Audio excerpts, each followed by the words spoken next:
შუტირებასთან დაკავშირებით მინდა გითხო, ხო, აი სისხლძარღვის აღება ხელიდან ჯობია თუ ფეხიდან, თუ რაზეა ეს დამოკიდებული? ძალიან დიდი პროცენტული პაციენტებისა, ჩემთან ვინც ოპერაციას იკეთებს, ფეხზე განაკვეთი არ აქვს.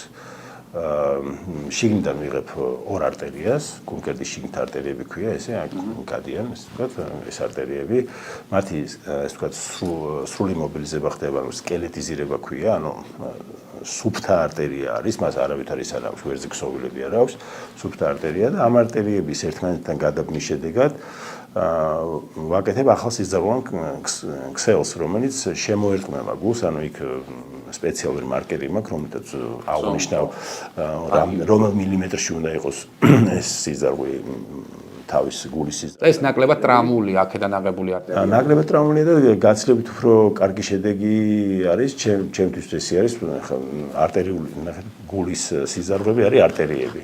არტერიას რო არტერიაში აკერებ, თავისთავად უკეთესია.